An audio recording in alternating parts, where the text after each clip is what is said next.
Welcome everybody here for a lovely Thursday, nice bright shiny day. Hope you took advantage of that or are able to take advantage of it yet today. I need to remind you that your research papers for outliers are due today. Please get them to me as soon as possible. Meanwhile, we're going to continue discussing the book Identity by Milan Kundera, which I started to talk about on Tuesday. We're going to go into the second section, and I'm going to highlight a few of the things that go on here. Really, this section, there's not a whole lot of going on. It's more of a part of the book where things are starting to be developed and complications are brewing. And so we get to see some of those without really seeing their final development.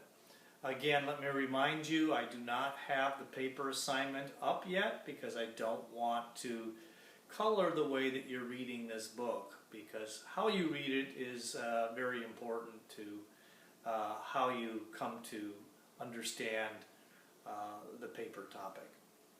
In any case, let's talk a little bit about what does happen and then relate it to our scoreboard here of the main characteristics that we might be able to follow as we go through this particular book. I'll come back to these here in a second.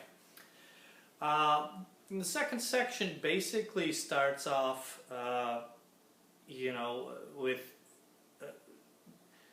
the scene where Chantal is going to her advertising agency, and we're introduced to a rather strange character whose name is Leroy, who is presumably the head of the advertising agency, kind of the leader, the main guru, who starts to talk about this one advertising campaign that they're making for one of their clients, and starts to go off on some very strange topics. And I think it's one of the first times in the book that you see a level of really, inordinate or unusual amount of strangeness come into the discussion of what's going on.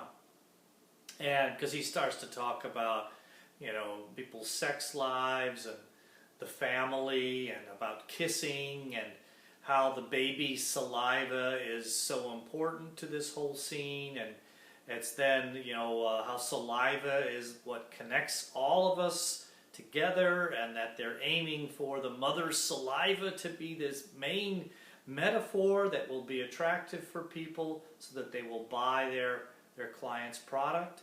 And it all just seems a bit kind of, outlandish that a professional would be talking along these lines. I mean, maybe not, if you really want to entertain the notion that human behavior is various and strange, then maybe that scene isn't so hard to imagine. But, the one detail where they start to talk about the baby and the baby filleting itself, I think this gives further credence to the notion that something unusual is going on in that particular scene. Up to this moment, we've pretty much had everything,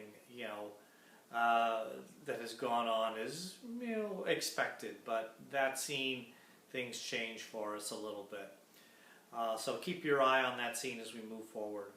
The rest of the section, really, there's a couple of, we see more letter writing that goes on. These are letters that were originally deposited that make Chantal start to think about who her secret admirer is. More of those come, and with each one there seems to be a greater interest on the part of Chantal to figure out who this person is, and she entertains more and more fantasies of who the person is. And this is interesting to note because up until this point in time we've kind of had this notion that Chantal is someone who is, hypersensitive to invasions of privacy. And yet, with these letters and these, this spy, as she calls this person, we get somebody who really is very invasive and intrusive. And yet, unlike what we might expect from other situations, Chantal seems to not only, tolerate it, but go more than that. She starts to entertain fantasies about who this person is. So much so that we have a scene in this second section where she's entertaining fantasies of who this person is while Jean-Marc is making love to her. So we get a kind of, strange sense that this person has really kind of taken over her imaginative life in many respects.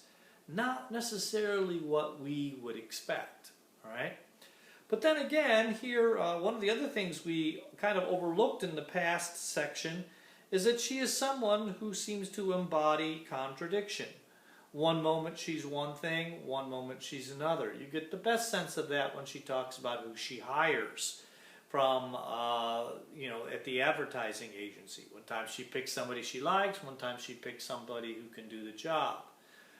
We see this crop up again and again, where she seems steadfast in one respect, but then she kind of flips her and changes her mind, and she does something that's the opposite of that. Notice that kind of puts her on a collision course with one of Jean-Marc's baseline tendencies, which is his hypersensitivity to betrayal that we saw on the beach when he sees the lover and, oh, it's not her, and he kind of freaks out about that, okay?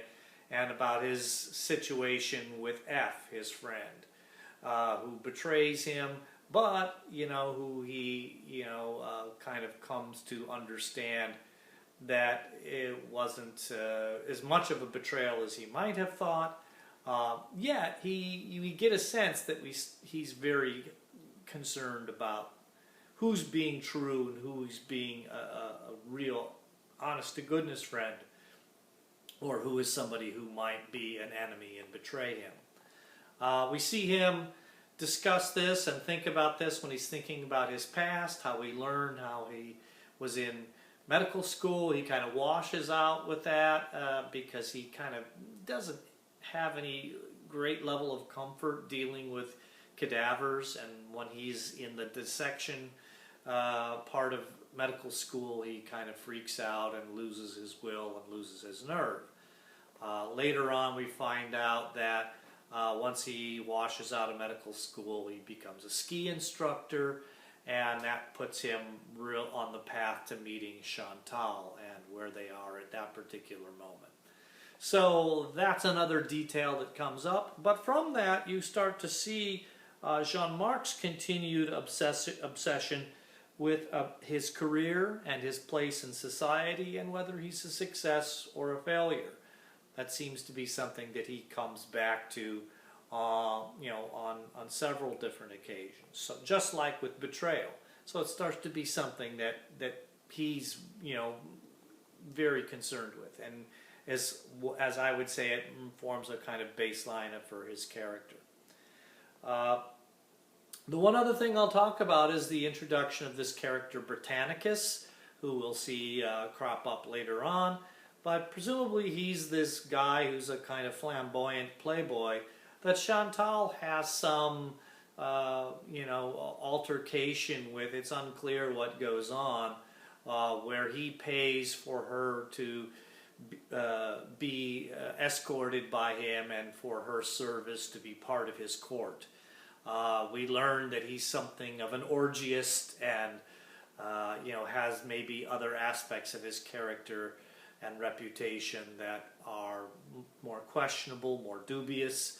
But he comes into the picture as somebody who, one, lends credence to the idea that Chantal was this woman who really was a looker early on in her life and had that ability to move through men like a rose fragrance, right? And that image, that metaphor keeps coming back.